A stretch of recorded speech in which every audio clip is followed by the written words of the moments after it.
I'm Dr. J, also known as Jacqueline Nguyen, and I am the executive producer for A Fragile Flower movie.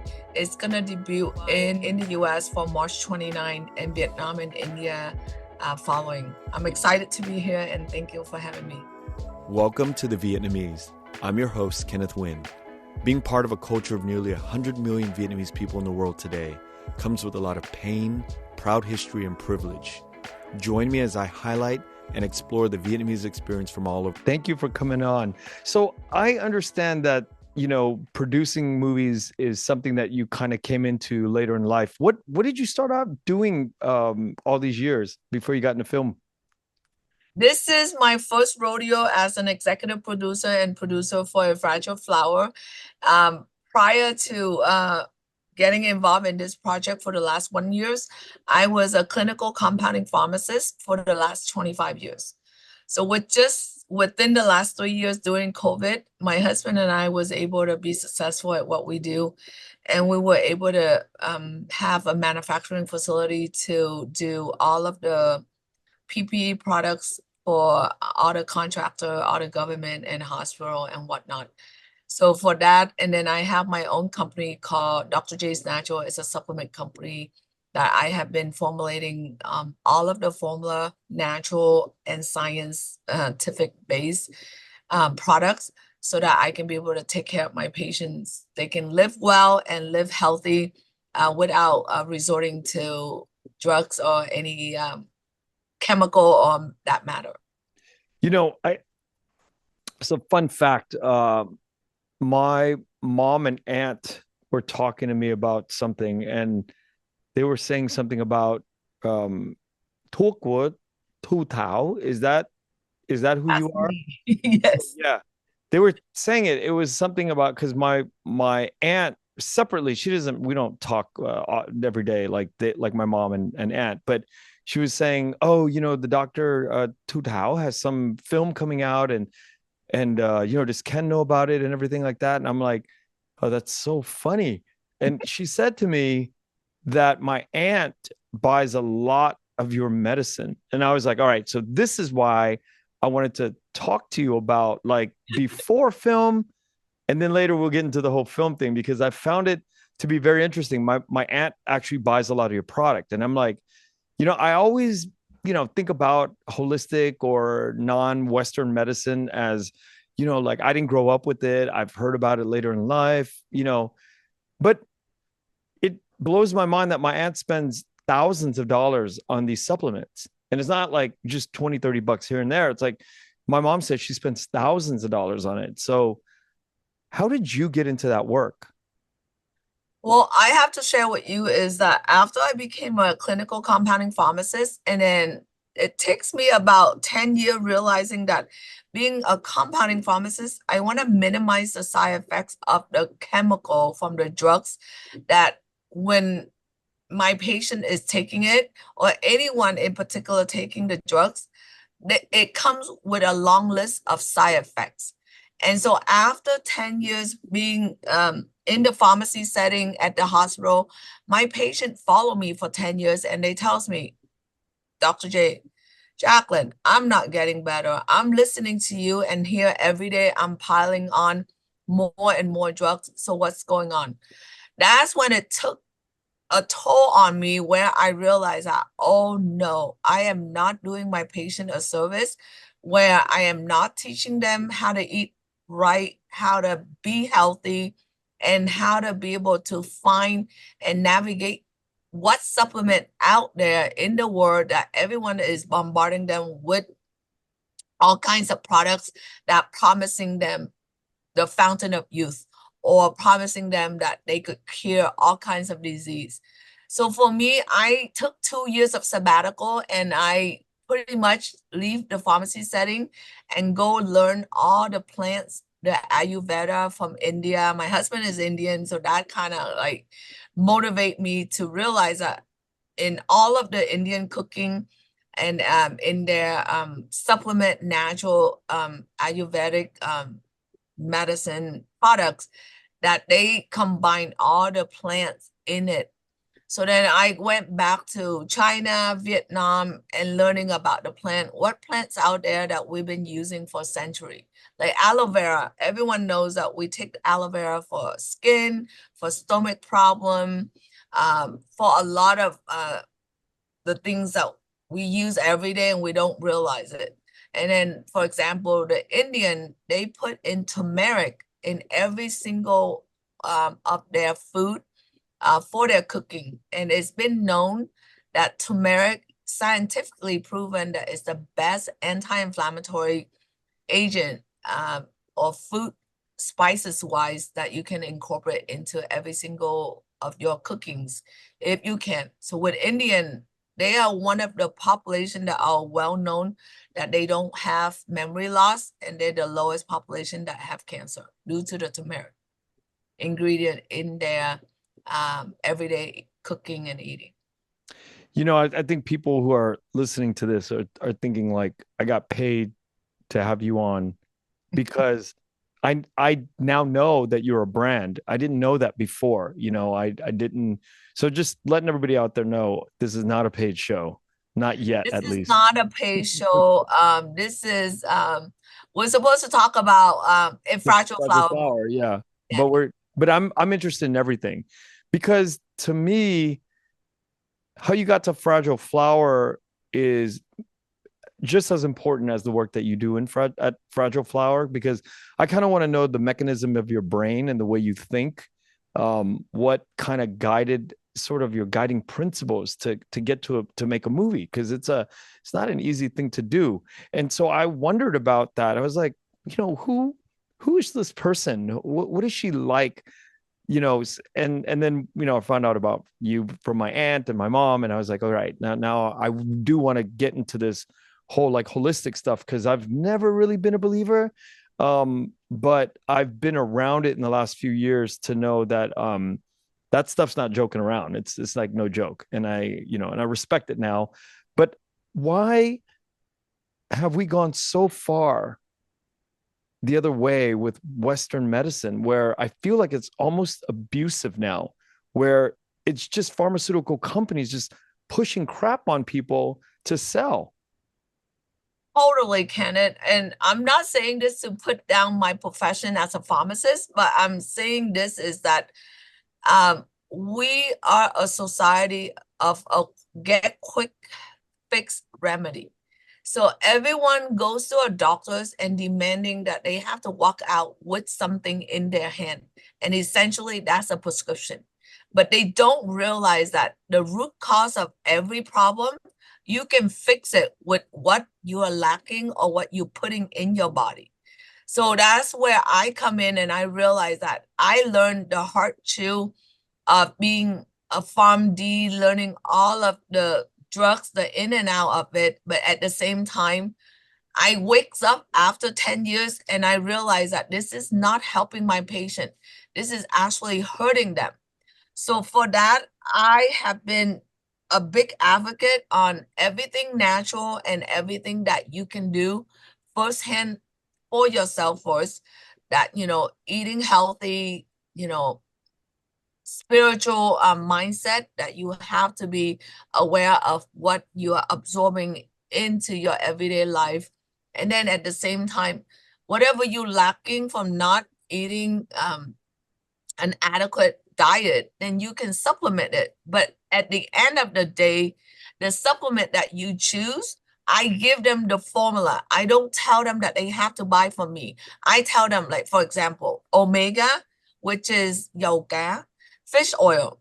A lot of people know that it's good for them to take it for their skin, for their eyesight, for their heart health, all of that good stuff that we've seen it on TV ad and on the advertisement that your surgeon recommended it and all of that. But at the end of the day, does all fish oil on the market is the same? The answer is no. So when I go on my talk show and my brand is Dr. J's giving you knowledge, and Dr. J's is giving you the knowledge to pick the right supplement that is science-based. So I tell them, I don't care, you have to buy it from me, but I may not have that product in my pipeline, but I want you to pick the right product. So I tell them with omega, at the end of the back label, you have to see that it listed out the EPA, the DHA milligrams. So then that's when you know that at least they picked the good source of fish oil for you to be able to burn the fat, for you able to get the benefit that you need for your eyesight, for your skin, for your health, heart health, and all of that stuff. So if it doesn't list the EPA and the DHA in the back of your omega, then it's crap. Don't buy it. Don't resource it to the cheap stuff. Just because everyone advertises that, oh, our omega is good, you can buy one, get two for free. Well, look at the back of the label and see if they list it out. If they list it out, great, buy it. If they don't list it out, stay away. That's not the good fish product. I'm sure that you came up and grew up with a lot of pharmacy people, right? Like all these people that you work with, you went to school with, people in society that you know that are pharmacists in Orange County, and you're like friends with everybody. And then you do that for 10 years. So you're accumulating a lot of contacts in that business. But what did they say to you when you dropped off after 10 years and you start to go in this weird other direction? What did they say? They call me a scam. They call me, why quit your high paying pharmacist job as a manager for a pharmacy, and why started your supplement company when you are scamming people and selling a bottle of supplement. So back then I felt hurt by my peer, by my colleague saying that. And I tell them, look, I am not scamming people. I'm giving people knowledge, and I'm giving people the alternative to know what is out there. So in the community at the time, Kenneth, I started out back 2009, and I was the first female Vietnamese in the community that have my own talk show about health and wellness. I don't sell my product. I talk about health and wellness at every single of my talk show on TV. And I own half of I partner up with the Vietnamese TV station just because I realized that I end up having to pay too much for the Ads. airtime. So then I might as well own half of it. So that way people would just have to air my show as part of my partnership. And was your husband a part of this whole 2009 switch over? No, I didn't marry hubby at that time. I was just dating him at the time, and then after 3 years, then we got married. Because I'm trying to figure out when the switch happened to go, I'm going to go all in, leave my real, it's a real profession that pays a lot of money, and to dive headfirst and take a risk into something that's like I'll pretty tell crazy. you, you'll be surprised, and the audience will be surprised. The switch happened is when I was financially free. I was I went and got my real estate license in 2001, and starting 2002 to 2006 I was flipping home in Vegas, in Hawaii, and that's when I was financially free. I make my first million in commission selling houses for my doctor friends and flipping houses at the age of 25. So then for that mindset, I realized that, you know what, I can do something that I love. I can become a holistic pharmacist at 2009, knowing that if I leave my job You'd be and fine. knowing that many of my friends, pharmacist friends or doctor friends may not support me, and I'm still okay. So that's where I already have the financial freedom that I don't need to work paycheck by paycheck as a pharmacist. But I Wow. still work part-time, and that's when I went up to Orange County and moved up here so that I can do my talk show. For like a year and a half, I have to drive back and forth from San Diego up to Orange County, do my first TV talk show in Vietnamese, and then I got kicked out of the TV station saying that my Vietnamese sucks. But did it suck? It did suck at the time, And how but did you get it now better?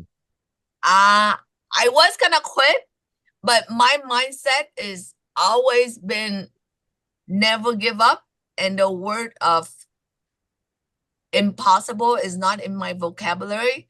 And then also I work hard for what I wanted. So I want to give my community a knowledge that there's a young gun-ho pharmacist out there that want to teach you how to live healthy, how to pick the right supplement.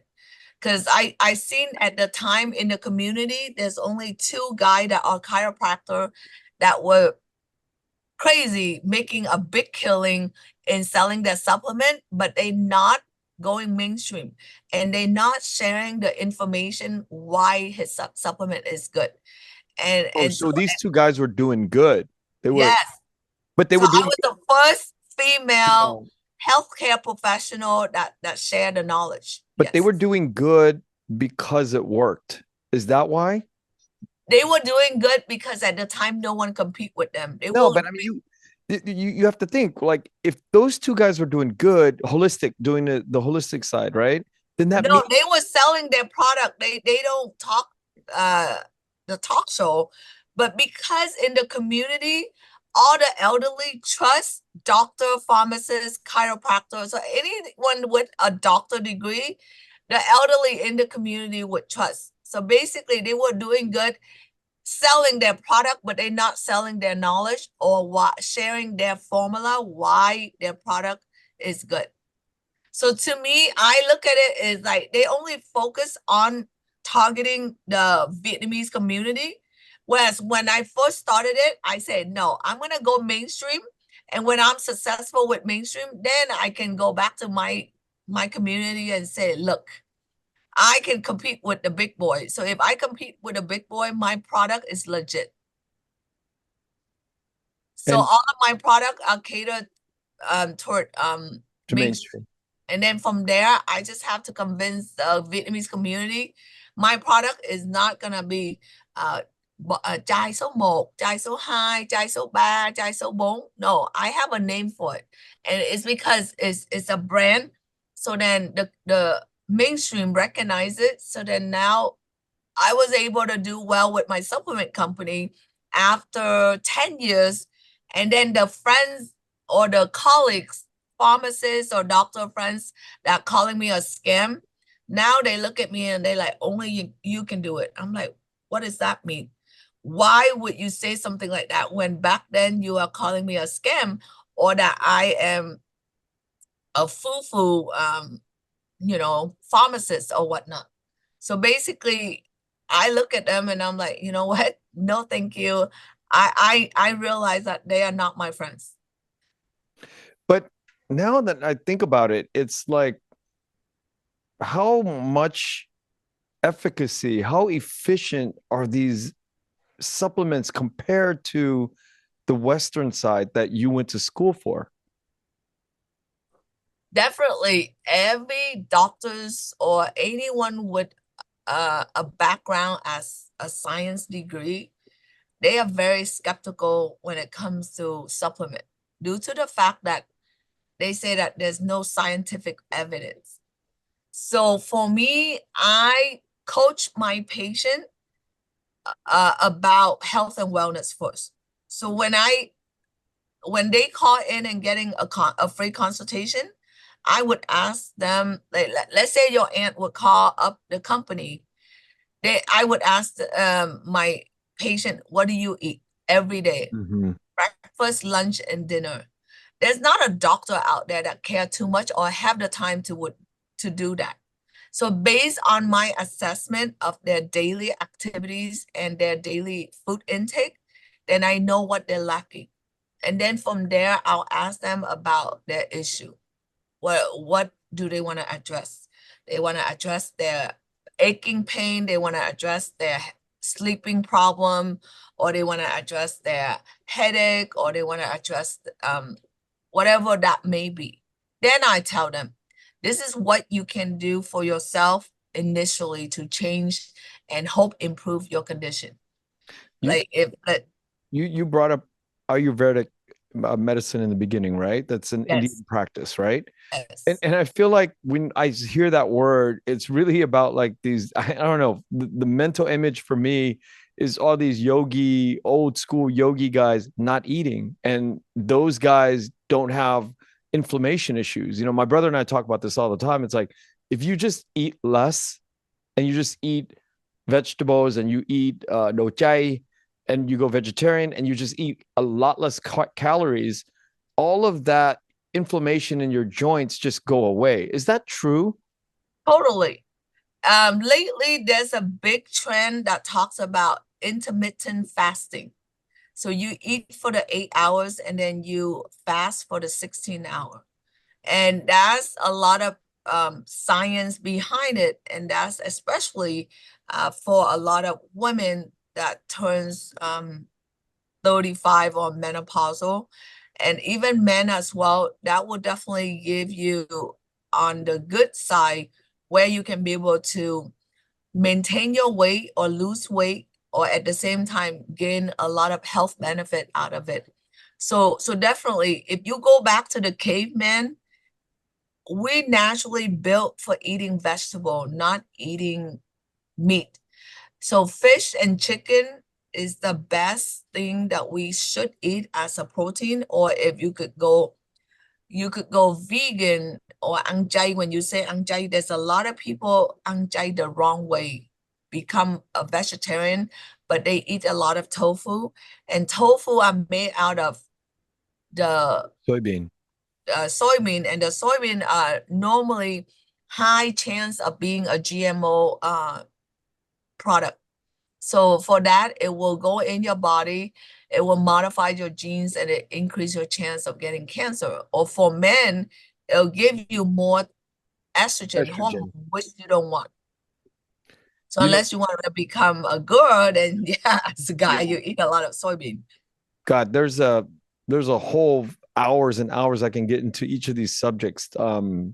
Yeah, it's a deathly scene out there in the food world, because we're encouraged to eat a lot more than we should be eating, and we're encouraged to eat things that we should not be eating.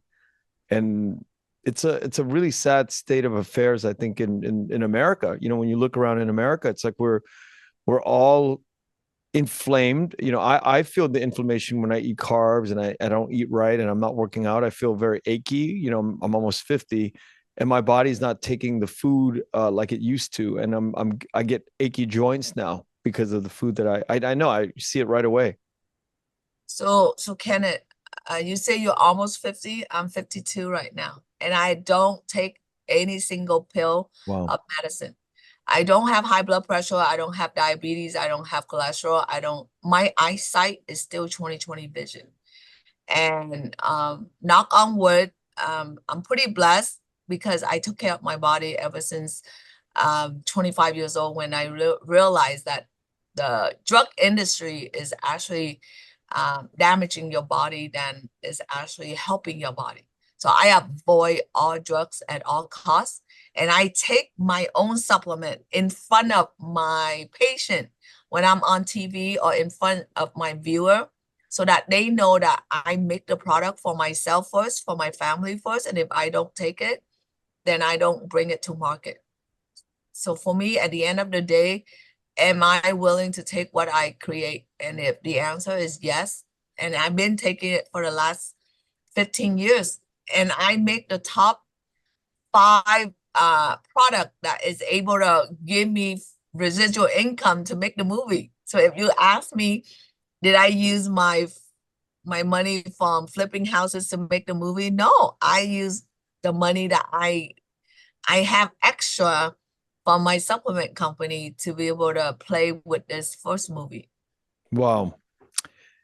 Yeah, I definitely, I'm curious about, because you spoke about spirituality earlier, you spoke about medicine, and like going off on tangents here, but, do you know much about ayahuasca and that kind of plant medicine? I do a little bit. My husband brother, older brother, he went to Peru and he did that, and then he tells me that he has this awakening when he was experienced that, but I haven't experienced it myself. I Yeah, read up a lot about it, but and it's all in sort of like the practice of I think like the modern age. It's cookie khuynh hướng, we're Right. trending towards this this idea of modernity is getting away from, you know, Western medicine and getting more into holistic and, you know, these different spiritual practices that involve plant medicine. For sure, for sure. And definitely, I am a firm believer of plant-based and living a healthy lifestyle because I coach my cancer patient for free. I don't charge them, but for a whole month, they need to sign the dotted line if they are using my time to coach them on a day-to-day basis. That way they can beat cancer and they can be able to, you know, have cancer free Wait, after the doctor already giving them the 3 months or 6 months death sentence. wait, so you're saying that your regimens can cure cancer? Let's not say that in the podcast when you use the word cure, Yeah. a lot of people will go after us and they probably gonna hunt both of us down. But I have proven that I coach my patient or my client for free. I don't charge them, so no one can sue me. But then at the same time, why do I do that? It's because I can. It's because I have the financial freedom. It's because I feel compelled that I want to help and give back to my community. So on my TV talk show, the 2 years before COVID, I helped about a dozen hundred of people beat cancer or after the doctor already did a big run on their body with chemo radiation.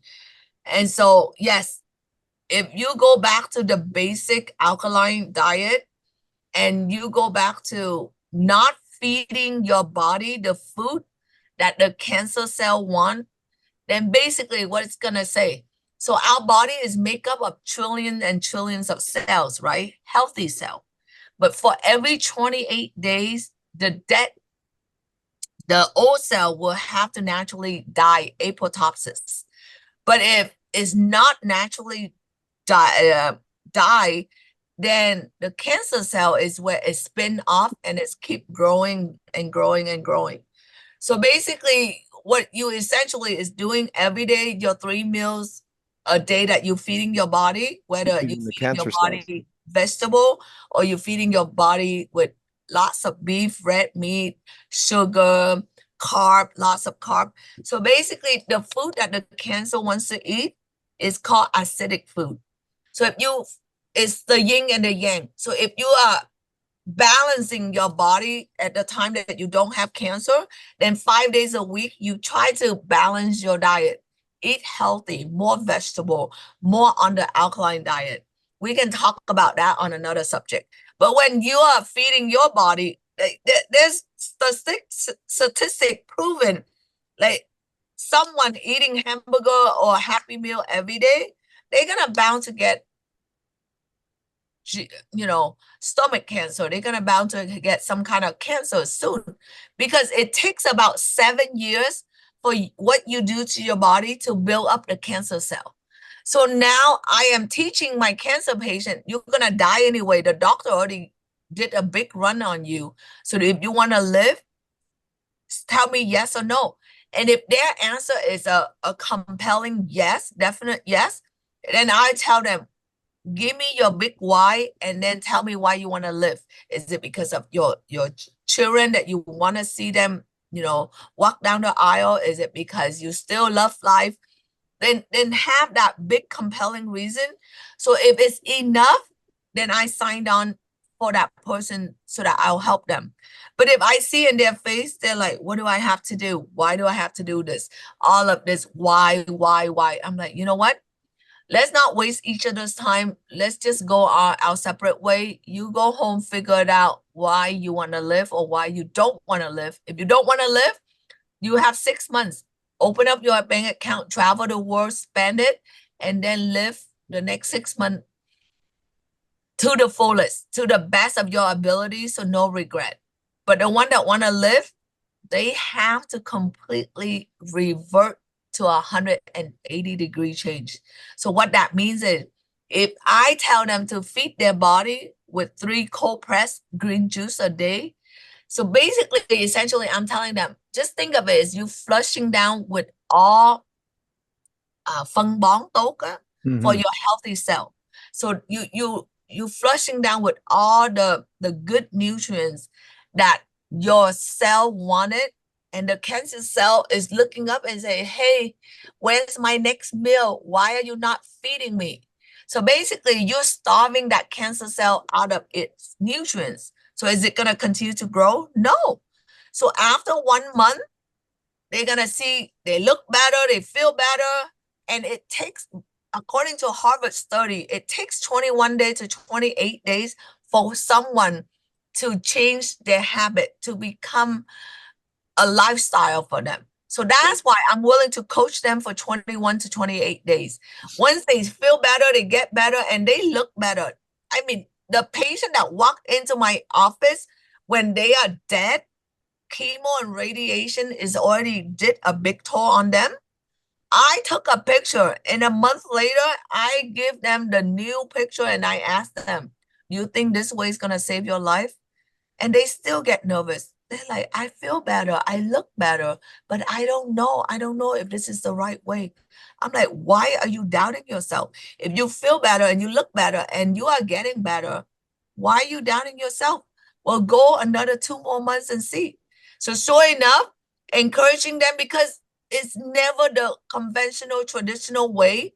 So then 2 more months, and when they go back for the test, the doctor no longer see cancer in them to the level that they could say, oh, you have cancer stage 1, stage 2, 3, or 4.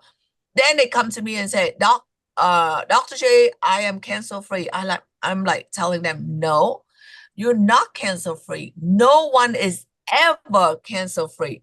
Right now, Kenneth, you and I are talking, or any of the listener listening to our podcast later on, at every single moment, you are producing free radical. And that free radical is essentially either leaving your body the natural way, die off, or it's attacking a healthy cell and then it's spin off, because the environment that you inducing in your body all the acidity, then it's going to become cancer cell. Damn, I'm sitting here going, I can do another 2 hours of this conversation, but we came for Fragile Flower. We got That's to right. get to it, but I'm like, damn, that means every 20 days I should go on a flush for like a week, right? Every 21, 25 days, I should just flush out my system with the cold press for like the entire week, right? For sure. That's what you should do. Or you do the yin and the yang. So I teach my client or my listener, if you don't have cancer yet, you still have to live a balanced diet. So the 80-20 rule is what I give my patient. 7 days is the whole week, right? So 5 days, Monday through Friday, don't eat out. Try to cook and eat healthy. Then the weekend, your 20%, which is your 2 days on the weekend, I don't forbid them from being a saint and be really good for 7 days. So yes, you can eat out, you can pick out, you can go to a restaurant, eat French fry, eat fries food and things like that. Less vegetable, because if you think about it, when you go to a restaurant, do they serve you more vegetable or more of the carb base or more of the fattening food base? You know the answer. Everyone know the answer. It just, I give them the formula so that at the end of the day, they realize that, okay, she's not full of shit. She tells me what's real, but I want them to remember the 80-20 rule. But once you get cancer, you have to live the 100% healthy alkaline diet. All the time. Yes. So you're saying Until all that you suppress. alkaline water, you see it alkaline 9 or whatever, that's real? That's another story. Nope, it's not real. You have to get it from a machine. If you buy it from a bottle, then that's not the real alkaline diet. See, I just saved you a few dollar if you end up going to buy alkaline in a bottle. It's not alkaline. It's not true alkaline. They spike it up with magnesium, calcium, potassium, or whatever that increase the pH, but it doesn't mean anything. It doesn't do anything for your body. So it has to come from a filtration system. You have to get it from the live machine that you're drinking on a day-to-day basis. Yes. Interesting. Okay, let's get into fragile flower. How the heck do you get? Everybody's gonna think, what is a fragile flower? Is it another bottle of medicine or supplement that Dr. J and Kenneth is talking about? So Well, we you know, have to like tell our audience, what you, is you a fragile flower? you know what I've learned through all of these years of doing podcasts is like typically like people who get to where they are not one dimensional. They have many, many, many different dimensions. And I think like when we talk about the writer of the film later on, we'll learn that, you know, she probably has layers and layers and layers of why and how and the motivation she had to put this movie through. So let's talk about you. How did you find this project? I find this project where my director, my Huynh, came to my company, my manufacturing company, and she's like, I need money for this movie. And I look at her, I'm like, I got lots of offer in the past, and I say no. Why would I consider this project? So go away. She's like, you might be interested in this movie is because she tricked me. She said the main character has brain cancer. And that's where it got me. I say, okay, Oh, makes you can sense. have a seat, and I want to hear what exactly this story is about. So honestly speaking, I have to tell the truth. A lot of people would say, oh, they would hear that the fancy flowery version of why I got involved in this project. I got involved in this project is because I'm at a point that I say, okay, can I burn a couple $100,000? The answer is yes, but at the same time, I'm a smart businesswoman. So I look at this movie project as a business project. So I put a couple demand and a couple break in this to be able to require my investment not to go to waste, or when it's other people's money, OPI, then they don't tend to care how they spend it, and they spend it frivolously. So for me, I want it to be a meaningful project. So when I realized that, oh, shoot, they are lack of so many things. And I thought they have everything in place, and all they need is just me investing in this project. So that's when I realized that they are lacking of so many things. And I'm already deep into this, so I have to roll up my sleeve and help them and become an executive producer at first, bringing in all of my friends as an investor when they don't even know what the heck is this project is about, but they believe in my ability and my track record as a businesswoman. So they say, I'm investing in you, I'm not investing in this movie, so you better not lose my money. I'm like, oh my God, that's another burden on my shoulder. Wow, that's a heavy burden. But did you go and talk to other film producers and go, hey, what is the business model like? Did you ask the comps? Did you go, hey, what do you think of this story? Like, what kind of research did you do? I didn't have the time. I got tricked into this so fast just because of that word cancer. So I jumped in both feet, and then I realized that, holy cow, why did I do what I do? Because I thought I didn't have to become an executive producer. I didn't have to become a producer. I didn't have to do much except invest my money in it. But then at the same time, yeah, I mean, it is what it is. And and everyone in the audience would probably realize that making a movie in the US is so hard, especially if you're an independent filmmaker Mhm. and you don't have the Hollywood budget. Basically, you are scrapping every penny out there to be able to make it work and hoping that you produce the best award-winning uh, movie for theater runs, and then after that, hopefully on the online platforms. You know, I might know the answer to this question, but I want to hear it from you. What makes making a movie so difficult to bring back the profits, and why is it hard to put a movie together? It's hard because the number is out there. I mean, for every 10 movie that's out there, maybe you lucky you get that one big box office hit. Because why? You have to make a movie where you can be able to resonate with the audience. And then on top of it, once you make a good movie with a good script, Then the marketing come in place. How are you gonna market it for the audience to, for the moviegoer to go see it, to support you, to be able to say, hey, you know, let's go see a movie this weekend. So all of that factor come in place, and then we known for a fact that there's not many box office movie out there in a year. I mean, we could count it on our little finger, right, Kenneth? You're in the industry, so you know. So all of that factors come in place. Is so hard, and it's such an impossible task for you to win at the winning, and the odds is so high against you. What are the metrics? What are the important metrics for you of success of this film?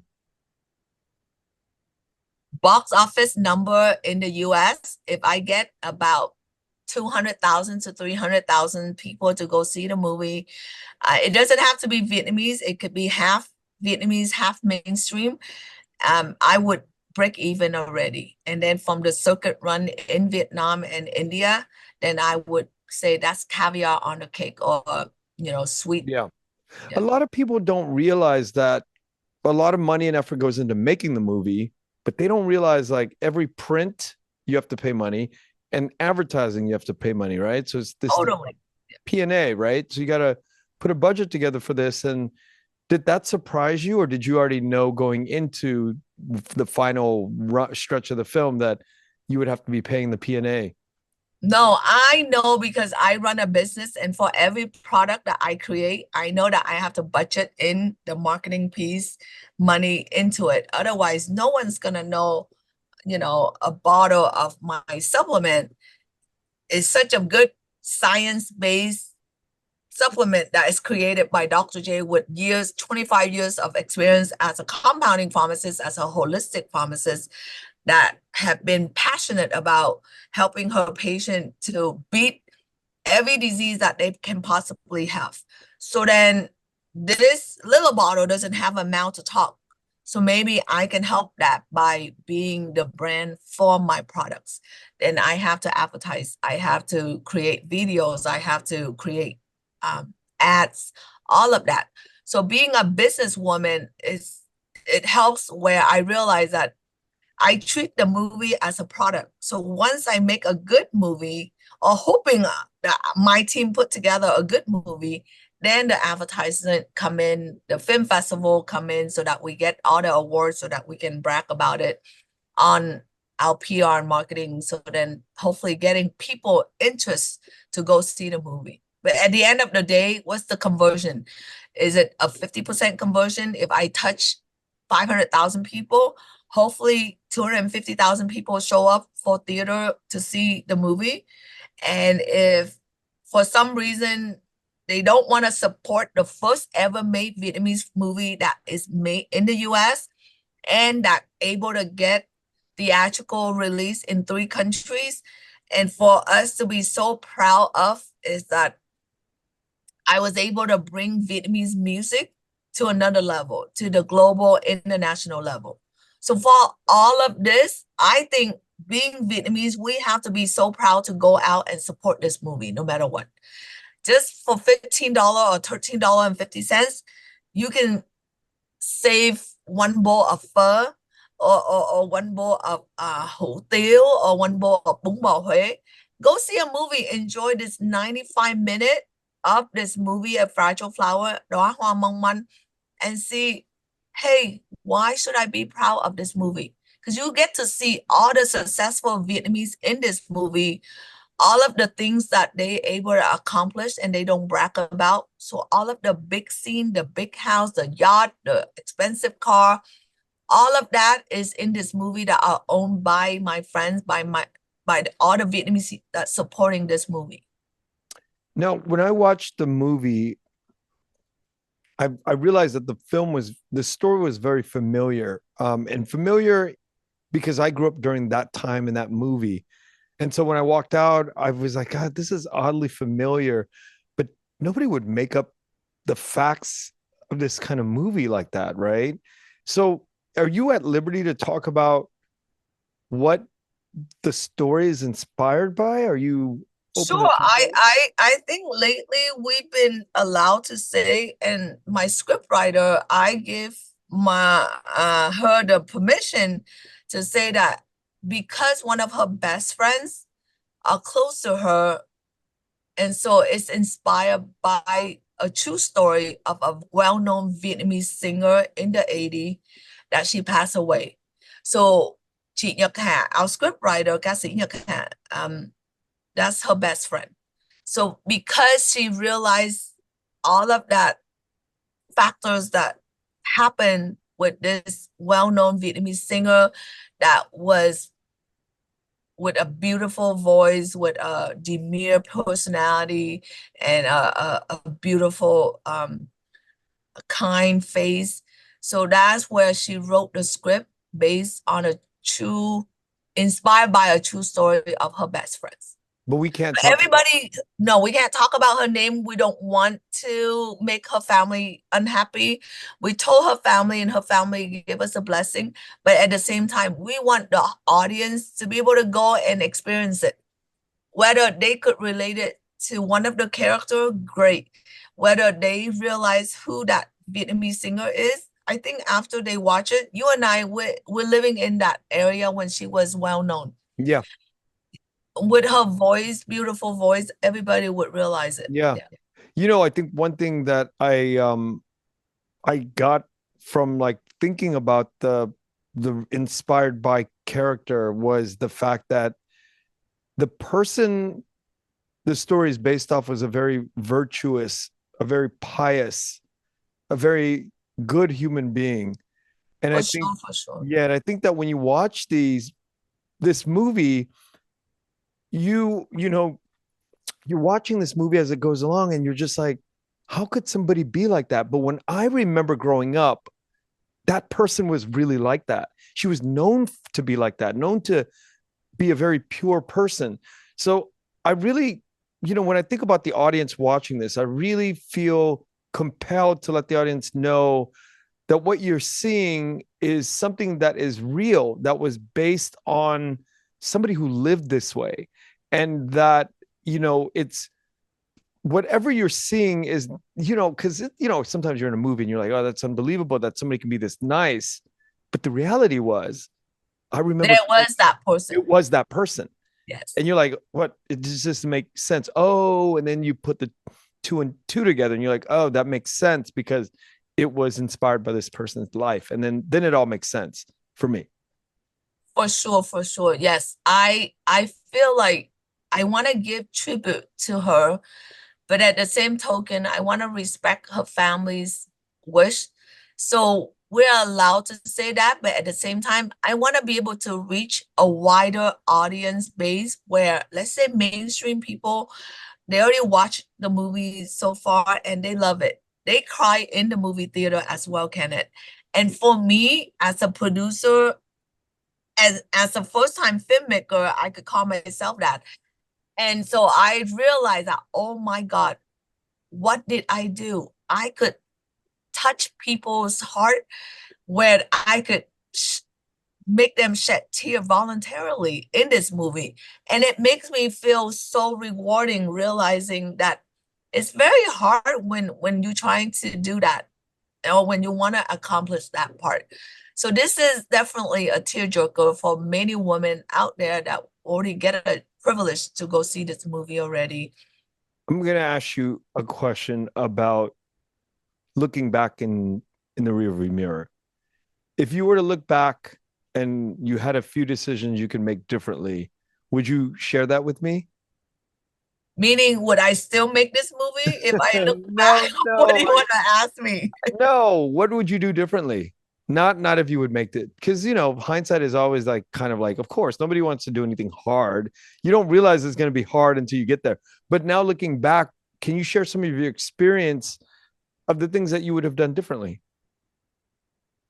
I would tell you this. Honestly speaking, this needs to prepare and organize a little bit more.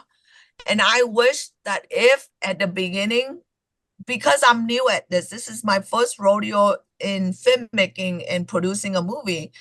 I didn't know what needs to be done until I learned from our co-producer, George Chun. He's the executive for Asian World Film Festival. And that's when he guiding me and say, Jacqueline, you guys are lacking, not preparing for the movie, not practicing the role so that each character have to be involved in that role for like at least a month. And then Jacqueline, why are you guys not practicing your line and have a coach that practice the line with you? But how do you know what you don't know? It's impossible. Exactly. So that's why I realized that you being a veteran in this, you see the mistake, the minor mistake that we make in this movie because of the different tonation of every actor and actresses when it's supposed to be everyone in the 80s speaking that same, tonation that you expect in the 80s. Or, the clothing wise, is it in the 80s they really wearing those clothes or things like that? But I guess I didn't know all of this, so then I let it I let it happen, and I don't like it.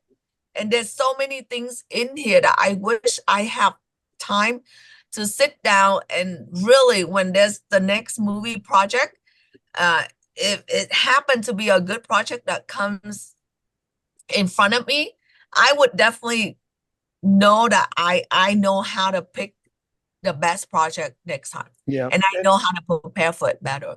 And I appreciate you sharing that with me because I want everybody to know how difficult it is to put a movie out. It is next to impossible to finish a movie, and then to make the movie that you want to make is like a moving target. It's a constantly moving target with quality, with speed and money and budget. It's all of these things that are, it's a very tough game to be. For sure. And there's no questions and no doubt on that. Yeah. That's why I want to share this with the audience, is that after I get involved in making this first movie, before, I love going to see a movie with my older brother. He's an attorney and he's a movie fanatic. Every weekend he would say, sis, let's go see a movie. That's where his fun passing time. And now that he passed away at an early age, at the age of late 50, early 50, that's when I miss him a lot. And now that making this movie, in a sense, I want to give tribute to my brother that passed away. And he's very well known in the Vietnamese community as well. So for me, I realized that after making this movie, I can never criticize another work of anyone, even though it's not to my liking, even though I may not jive with that storyline or with the way the cinematography is shooting with that movie. I can only say that, oh, okay, it's another movie. I appreciate it, but I will never criticize another movie again. Because to me, I realize that it takes so many people that dedicate and work hard for that movie, whether it's gonna turn out a good movie or not. It's up to the director, it's up to the producer, it's up to so many moving parts. But at the end of the day, I realize that it takes a whole entire team of hundreds of people, everyone, to be able to make one independent movie, let alone Oppenheimer, let alone Dunes, or any of that big box office movie for that matter, right, Kenneth? Yeah, 100%. I follow by the same strict rules too. We don't ever badmouth movies in public or really talk down, because it just requires so much love and dedication. And the artists that are making the movies, from the set decorator to the costume to the producer, director, writer, actor, it's a big labor of love, and nobody's doing it to make anything, other than the fact that they love the project. You sign on to a project because you love the project, and your passion in Fragile Flower shows through constantly in conversation after conversation that you and I have had. And I want to thank you for spending so much time talking about the pharmaceutical side and the plant-based medicine side. I could have actually gone for hours more to talk about that, but Maybe after the big yeah, theater release of A Fragile Flower, then we can come back and then yeah, you yeah. can smack me around and say, now how do you feel that everyone wants a piece of Jacqueline now that that it's a big success?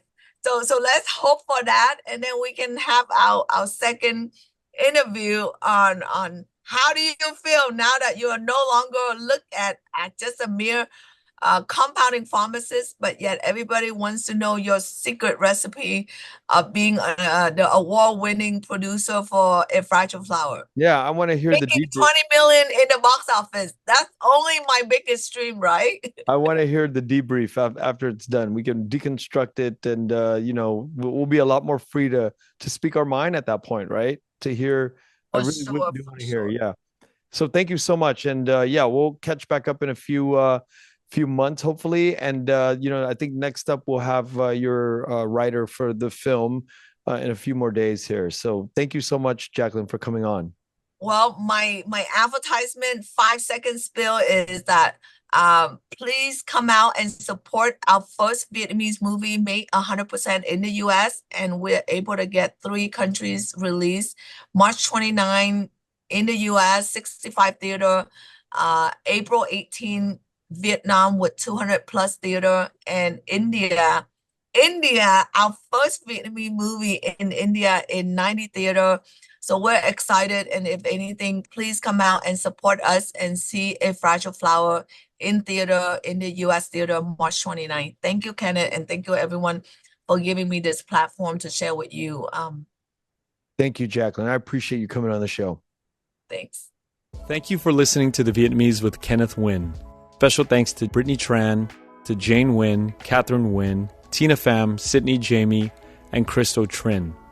Please find us on Instagram, Facebook, and TikTok at The Vietnamese Podcast.